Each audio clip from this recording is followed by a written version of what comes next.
ask whether the Catholic Church is a force for good, let's just try to imagine a world today without, for example, the billions of pounds that are poured into overseas aid by the Catholic Church, contributing year on year more than any single nation. Imagine the developing world had been left without the input of the medicine and the education that was brought to it by the missions. It isn't only about the physical relief of the poor. It isn't only about the work it does on earth, but it is the message that it preaches. And that message is one of hope. That message is one of salvation. And it is all very well for some people in their intellectual arrogance to say, we can do without that. But actually, billions of people across the world live by that message of hope and of salvation. They try to live by the commandments and also by the interpretation of those commandments by Christ. I say to you tonight with no apology or whatever, that a world without the Catholic Church would be poorer, would be more hopeless, and would be a worse place in which to live.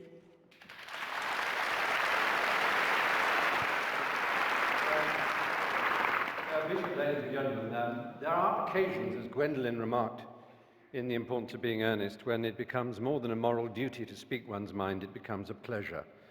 And I want to read you some of the words of Ratzinger, the current Pope. Staggers me to admit that he is the head of state of a country. Incidentally, Anne Widdecombe said, "We don't have the power of a nation state." Yes, you do. You are a nation state. Yes, I wrote it down. You mentioned that. You are a nation state. And it is no accident that the UN Cairo Population Conference, when they were trying to do something about the world's population spinning out of control, Vatican City, as a nation state represented at that conference, made a joint statement with the Islamic countries of the world, notably the most extreme Islamic countries of the world, led by Saudi Arabia, and it began, "On behalf of the revealed religions of the world, ... And what it did was essentially hobble and veto any possibility of women's sexual freedom in the world, because as we know, the Islamic religion and the Catholic Church have never been anything other than implacably opposed to women's choice in their own bodies and their destinies. It's a little hard for me to know that I am disordered, or again, to quote Ratzinger, that I am guilty of a moral evil simply by fulfilling my sexual destiny as I see it. In order to achieve and receive love, it's a struggle. It's not one that needs a pope to tell you how to do it.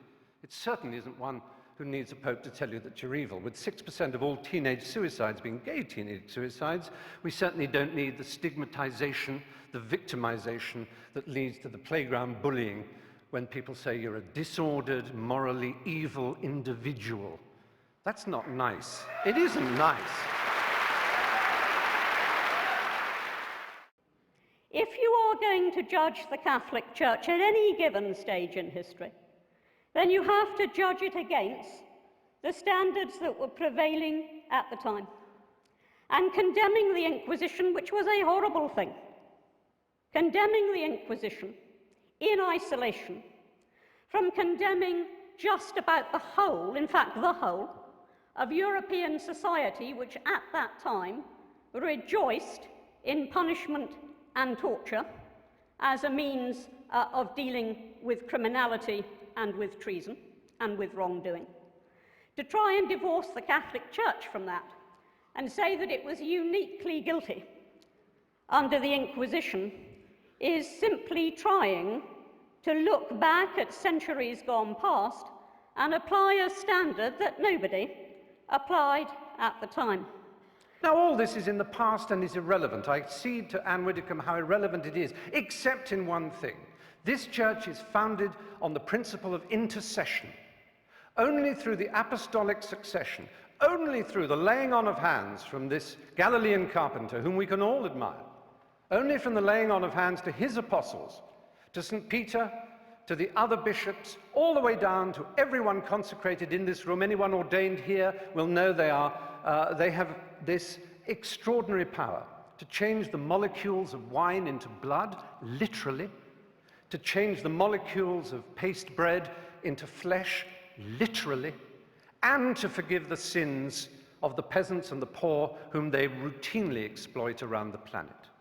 Only this church has this extraordinary principle that it is through these male priests, and only male priests, that this is given.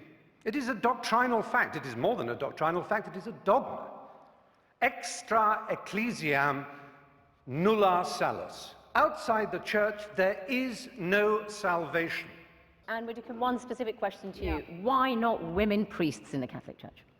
Well, no, the specific question was, why is it not all right for a woman to be a priest, but it is for a woman to be an MP? That was the specific question. All right. And I have to say to you, I mean, that really does betray a vast ignorance.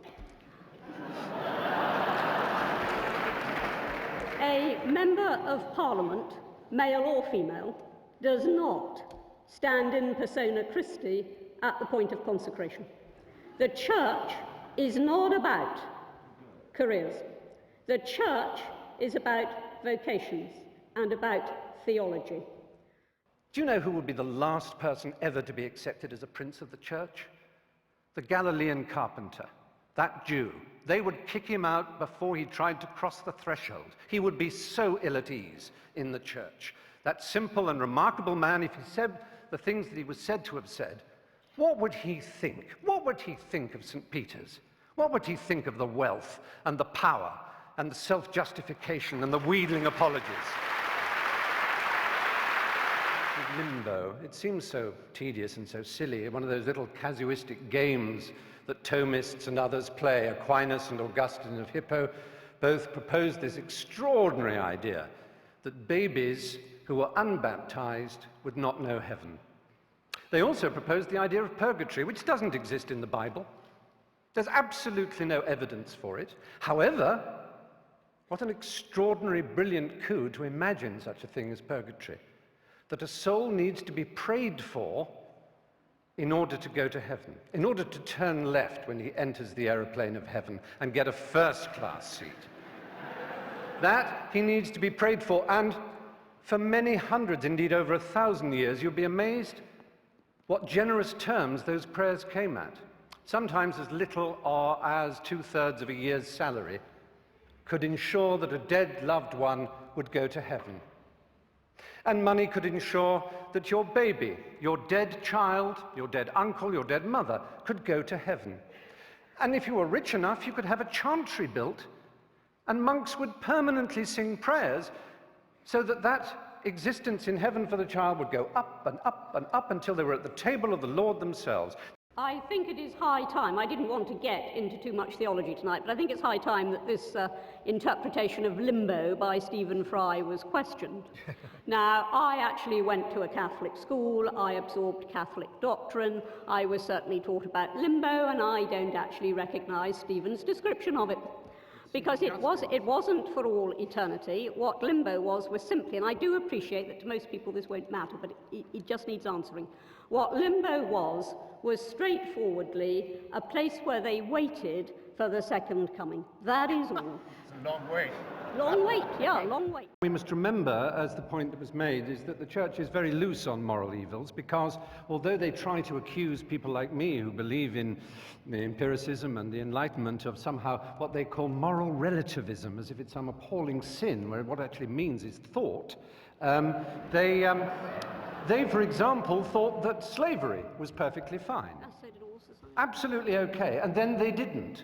They thought until the year 2000 that a baby went to limbo, causing unbelievable distress to parents whose child died. Okay. Unbelievable distress. And then, with a wave of the hand and a stamp of a seal, it was no longer true. Something that had been eternally, or at least true for 2,000 years, suddenly wasn't. Because the truth is complicated. It's hard. And what is the point of the Catholic Church if it says, oh, well, we couldn't know better because nobody else did? Then what are you for? Okay.